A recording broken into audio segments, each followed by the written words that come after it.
Suasana ini sangat dirindukan buat masyarakat kita atau wisatawan lokal maupun dari luar. Dan salah satu tempat healing di sini.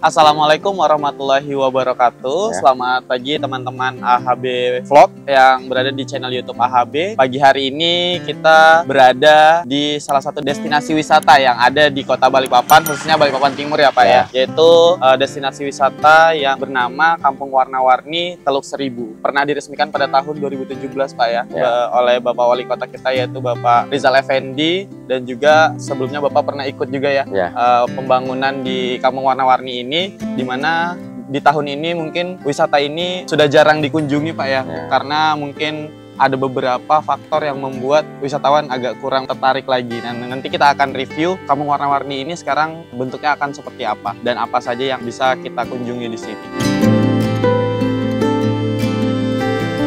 Oke, jadi hari ini kita berada di Kampung Warna-Warni. Betul yang disampaikan tadi bahwa ini adalah salah satu rangkaian kegiatan tempo hari sewaktu saya jadi Ketua HUT Kota Balikpapan. Tepatnya pada tahun 2017 ini diresmikan Kampung Warna-Warni, dan saya lihat sekarang ini masih ada, walaupun mungkin salah satu faktor sehingga pengunjung mungkin tidak begitu antusias dibandingkan dengan awal-awal diresmikan. Ya. Pertama, memang tidak mudah ya, tidak mudah sesuatu yang dibangun itu dirawat, dan mungkin ini perlu jadi perhatian ke depan. Ini luar biasa, bahkan kemarin kita sempat terlibat ikut ngecat. Dan tempo hari ini ada salah satu pelukis 3 dimensi, yaitu ada Pak Kadio dan istri, itu luar biasa. Ini tinggal bagaimana lah ke depan, mungkin perlu jadi perhatian bersama, terutama pemerintah kota. Mari kita lestarikan kembali supaya kita bisa menghidupkan destinasi-destinasi wisata yang ada di Balikpapan, sehingga masyarakat kita bisa mendapatkan tempat berwisata bersama keluarga dengan biaya yang murah. Biaya murah, nuansa-nuansa baru juga. Ya, jadi nggak cuma sekedar mall, pantai, tapi ada juga destinasi wisata yang mungkin di area Pulau Jawa itu viral, akhirnya diimplementasikan di Kota Balikpapan dan bisa menjadi destinasi wisata baru Pak ya. Sebelah kiri ada warga kita. Ini salah satu objek destinasi yang kita bisa benar-benar bukan hanya berwisata, menikmati pemandangan atau menikmati hasil karya, tapi juga kita bisa langsung berinteraksi dengan warga sekitar. Inilah salah satu juga yang menginspirasi saya di rumah itu, termasuk di kantor kita buat lukisan 3 dimensi ya, supaya bisa dinikmati, bisa juga jadi tempat swafoto gitu. Ya mudah-mudahan lainnya jadi perhatian sama gitu.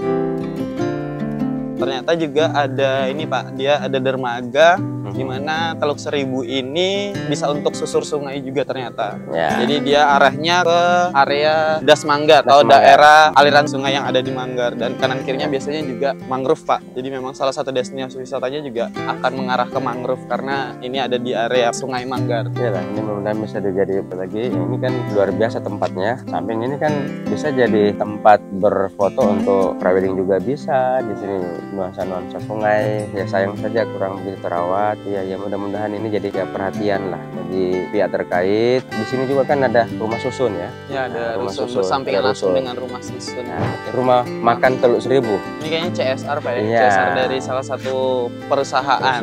Yang penting itu kalau kita di Balikpapan ya, kita membuat suasananya yang lebih bagus. Kemudian yang kedua, tidak mahal-mahal. Saya yakin pasti suasana ini sangat dirindukan buat masyarakat kita atau wisatawan lokal maupun dari luar. Dan salah satu tempat healing di sini. Nah, kita langsung mau naik klotok juga bisa. Jadi tidak hanya tadi foto-foto sama lukisan atau ngelihat suasana jembatan Manggar dari jauh, tapi juga bisa ditambahkan dengan destinasi wisata baru.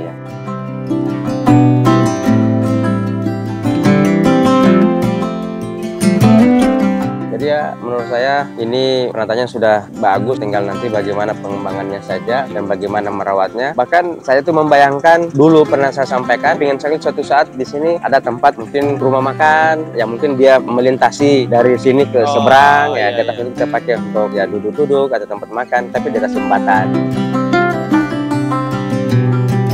Dan tidak kalah pentingnya itu adalah promosi. Ya, kita berharap dengan kehadiran kita hari ini merupakan salah satu bagian untuk kita memperkenalkan merupakan salah satu objek wisata yang ada di Kota Balikpapan, dan saya mengajak pada sahabat AHB dan seluruh masyarakat, khususnya masyarakat Kota Balikpapan, ayo kita coba melihat potensi-potensi yang ada di kota kita sendiri. Ini khususnya ada di Manggar, ternyata ada kampung warna-warni, kemudian ada fasilitas untuk menikmati hasil karya seniman-seniman dari Balikpapan pada khususnya. Itu ada kayak lukisan 3 dimensi, kemudian di sini juga tempat-tempat untuk nyantai-nyantai. Menurut saya luar biasa lah. Ini kan saya rasa konsep-konsep perahu ini ya. Nah ini kalau ada perawatannya kan bagus nih. Nah, coba ini jadi perhatian, ternyata lampu-lampunya juga sudah tidak ada. Ininya juga sayang sekali lah menurut saya, ini maksud pemerintah kota. Sayang kalau ini tidak dimanfaatkan. Paling tidak masyarakat bisa menikmati tempat wisata atau tempat rekreasi yang murah meriah. Karena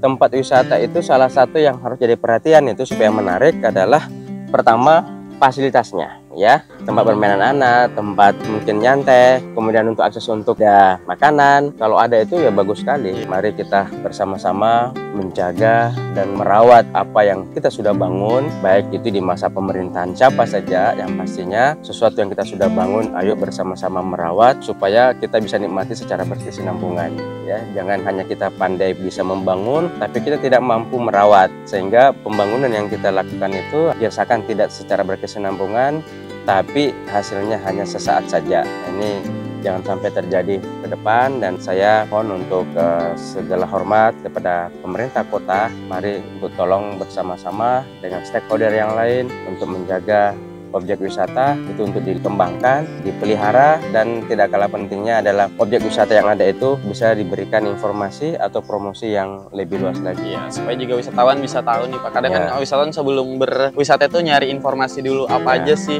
yang ada di tempat wisata itu, aksesnya seperti apa, berapa biayanya untuk masuk dan lain-lain, yang buat ketika kita mendapat informasi itu orang-orang kayak ini bagus sih tempatnya, kita udah tahu tujuannya kemana, arahnya kemana gitu, yang memudahkan wisatawan supaya nggak bingung. Atau kalau perlu nanti bisa juga dengan memanfaatkan kelompok masyarakat, apakah LPM atau mungkin organisasi kemasyarakatan lainnya yang bisa ikut mengelola. Ya, mudah-mudahan ini jadi perhatian lah. Oke.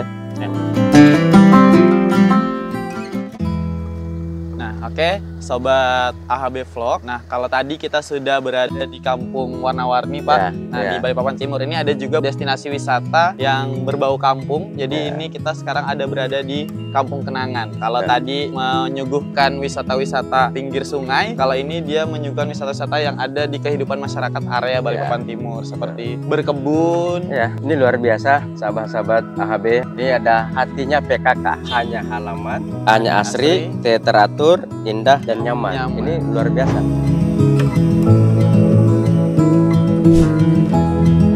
Coba ada tanaman, ya ini bisa dimanfaatkan. Jadi halaman pekerang itu dimanfaatkan untuk kebutuhan keseharian. Ini bisa ke arah ketahanan pangan gitu. Kangkung, waduh. Terus apotik-apotik hidup. Ya.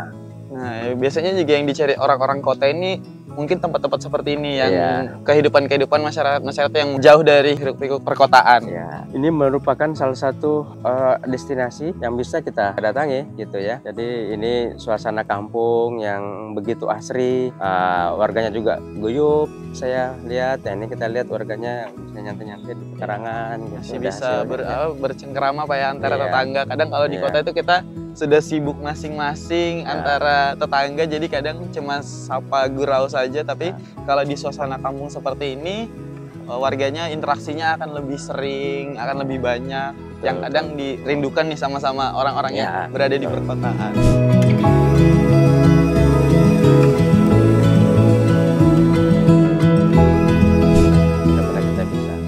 Kembali dan itu bisa lebih produktif, kemudian ya tidak sekedar hanya ditata di awal saja, tapi kan harus dilanjutkan gitu. Tapi ini mungkin ke depan mudah-mudahan ini jadi benar-benar bisa jadi perhatian lah, supaya Kampung Kenangan ini bisa dinikmati dan bisa bermanfaat untuk paling tidak untuk kehidupan warga kita sendiri ya. Penyusunannya sebenarnya udah bagus, tinggal apa nih yang bisa jadi salah satu titik objek wisata yang dijadikan sama wisatawan untuk datang ke sini. Assalamualaikum Ibu, Pak. Sorry, lagi lihat-lihat, lagi langsung. Saya di Balikpapan aja, Ahmad Basir ya.